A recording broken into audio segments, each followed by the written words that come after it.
NBC News World Headquarters in New York.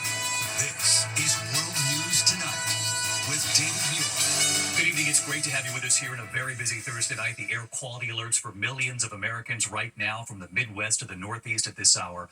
Also, Martha Raddatz in Ukraine, the air raid alert that just went off. She and the team in a bunker right now, and we will go to her in a moment. But we begin tonight with this extraordinary feud between President Trump and Elon Musk playing out in full view of the world all afternoon. The attacks getting more personal with every hour. Now, this began with Elon Musk's deep criticism over the president's budget bill.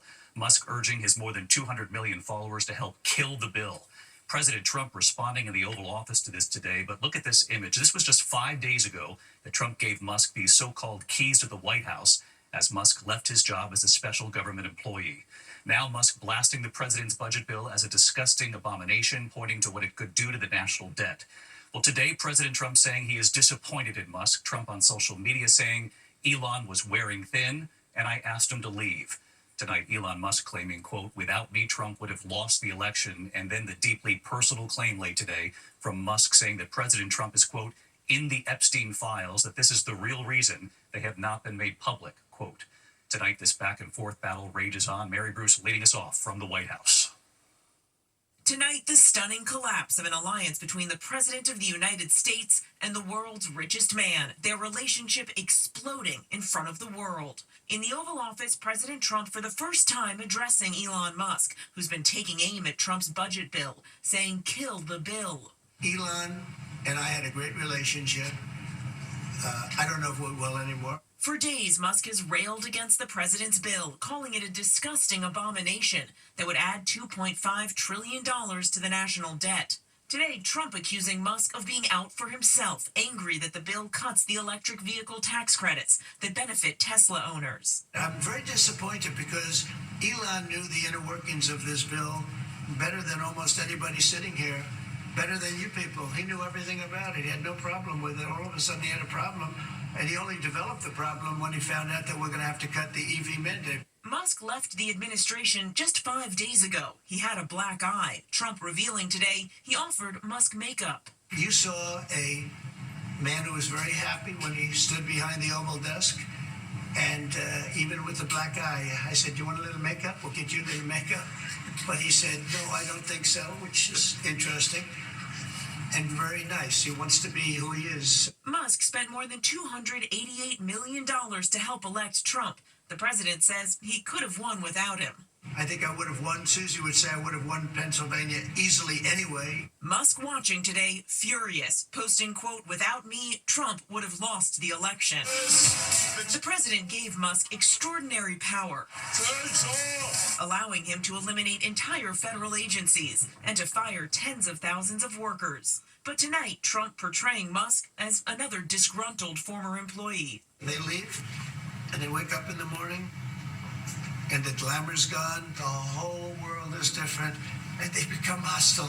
The president says he's disappointed by this turn. I'm very disappointed in Elon. I've helped Elon a lot. Musk erupting to his more than 220 million followers. On Trump's claim he knew what was in the bill, Musk posting, false. This bill was never shown to me even once. The president firing back, posting Elon was wearing thin. I asked him to leave. And tonight, Trump is now threatening Musk's $20 billion in government contracts, saying the easiest way to save money in our budget, billions and billions of dollars, is to terminate Elon's governmental subsidies and contracts. Musk continuing to fire back late today, suggesting Trump's tariffs will plunge the nation into recession, even suggesting impeachment, and leveling a deeply personal attack. Time to drop the really big bomb. Donald Trump is in the Epstein files. That is the real reason they have not been made public. Have a nice day, DJT. Referring to Jeffrey Epstein, who is accused of sex trafficking and who took his life in prison. Late today, reporters asking the president. The president did not answer. And now Musk is threatening to decommission his Dragon spacecraft, the only U.S. vessel that goes to and from the International Space Station. And David, take a look at this. As this feud escalated throughout the day, Tesla stock plunging down 14%. By the end of the day, the value of the company down $150 billion. David. Mary Bruce leading us off from the White House. Mary, thank you. We turn now to the air quality alerts for millions of Americans from Nebraska to the Great Lakes all the way east to New York. Canadian wildfire smoke clouding the Midwest, heat-related pollution rising in the Northeast. Take a look tonight. This is Chicago's famous skyline, nearly hidden in the smoky air. Hazy skies hundreds of miles south in Lexington, Kentucky as well. And tonight, the severe storms and a tornado watch in multiple states we're watching. Chief Meteorologist Lee Goldberg of our New York station, WABC, back with us tonight. Hi, Lee. Hey, David, one more night in the smoky stretch. We still have alerts in the Midwest, Great Lakes, Northeast, Chicago to Detroit, New York to Boston, and a new severe thunderstorm watch near Binghamton. Let's time the smoke. It clears out of the Great Lakes tomorrow. It's still a hazy day in the Northeast, but that'll be replaced by showers and thunderstorms to begin the weekend. Speaking of showers and thunderstorms, we have tornado watches, southern plains into the southwest. We've had tornado reports near the New Mexico-Texas line, an active tornado warning west of Lubbock. Could have some strong tornadoes there. This is the beginning of a multi-day severe threat across the south. It's Texas, Oklahoma, Tennessee Valley into the weekend, eventually Atlanta and the Carolinas. David? Lee Goldberg with us tonight. Thanks as always, Lee. Next tonight, the suspect in that attack in Boulder, Colorado, in court just moments ago, now formally charged with 118 counts on the state level, including multiple counts of attempted murder, accused of setting Americans on fire. Authorities say attacking Jewish demonstrators who were trying to raise awareness for the hostages still being held by Hamas. Trevor Roll with the scene in court just a short time ago. Tonight, the man accused of firebombing a peaceful Jewish demonstration in Colorado facing a judge.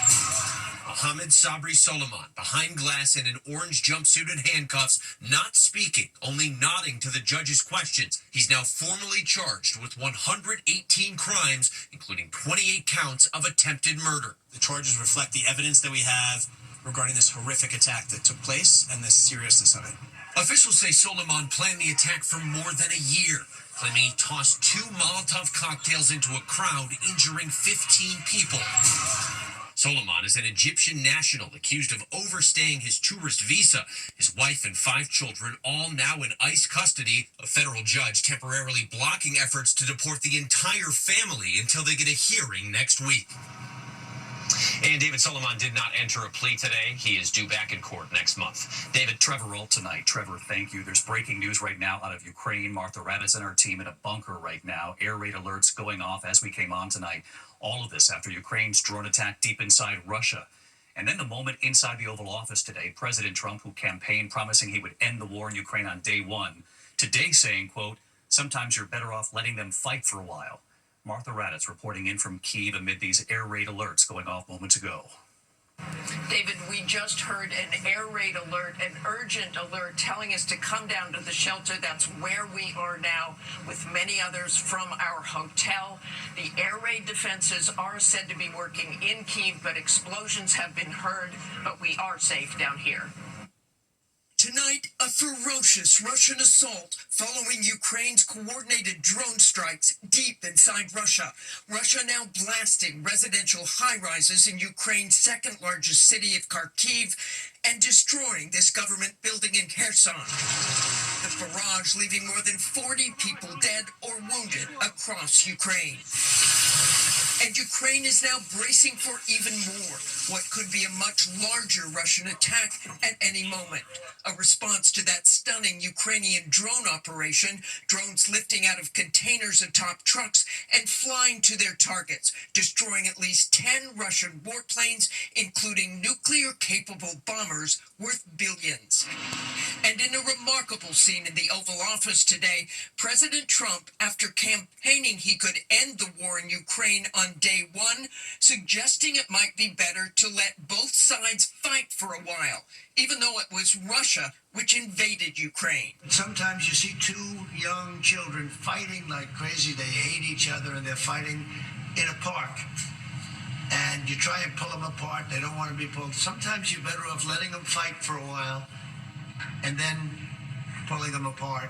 But German Chancellor Merz making it clear Germany is on the side of Ukraine. The Chancellor saying there is a difference between what Ukraine is doing and what Russia is doing. We get satellite pictures of the warfield, and you don't even like to look at them, right? It's terrible. It's horrific. Bodies, arms, heads, legs all over the place, and you've never seen anything like it. It's so ridiculous. And this is only by Russian weapons against Ukraine.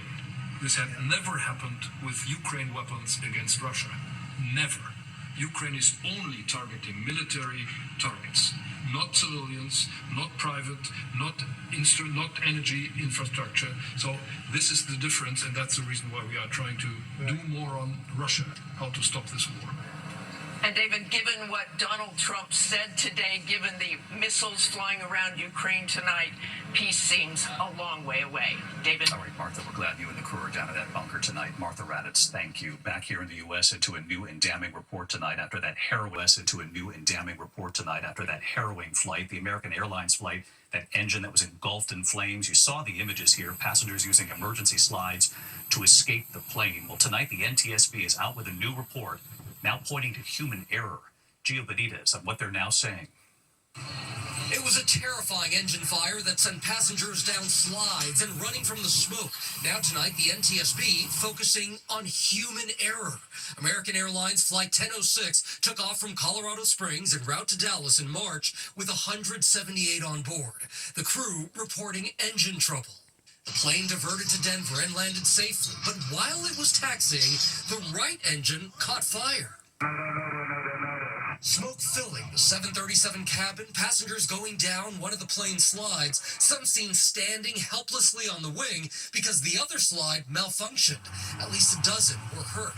In preliminary findings, the NTSB says the right engine blade was fractured and a number of engine parts had been incorrectly installed. Now, this may have happened just days prior, or it may have been a problem for months, if not years. We'll wait and see what the NTSB says, but really human error is going to be the factor here. Meanwhile, David, American Airlines tells us it is cooperating with the NTSB in this investigation. David. Gio Benitez back on this for us. Gio, thank you. We turn next tonight to the alleged President Trump's new travel ban, igniting chaos and frustration around the world. The ban and restrictions affecting 19 countries, including Yemen, Somalia, Haiti, and Libya, taking effect Monday. It's expected to face legal challenges. The president was asked why now today, responding, "I can't say it comes soon enough." Tonight in Massachusetts, an 18-year-old high school student was freed on bond from ICE detention after his arrest while driving to volleyball practice on Saturday. Marcelo Gomes da Silva thanking the community for its support. ICE says they were looking for the teen's father, who was not in the car, but found the teen was born in Brazil and was brought here when he was 7. No date yet for another hearing. When we come back here tonight, the dangerous lightning strike, a 6-year-old girl just 50 feet away, and you'll see the moment here. Also, there's a major fire burning in Philadelphia at this hour. The images coming in, the massive fire raging for more than 12 hours now. More on this in just a moment here.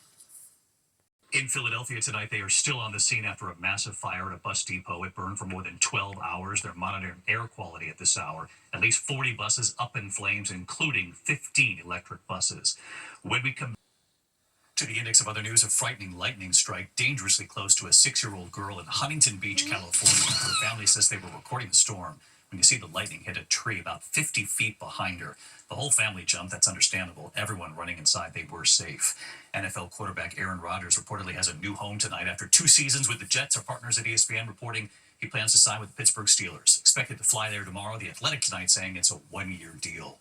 When we come back here, There's trouble in the President Trump-Elon Musk bromance after Musk called Trump's big, beautiful bill, quote, a disgusting abomination. Well, today, things came to a head with Trump saying from the Oval Office he's very disappointed with Musk, while Musk responded in real time on social media.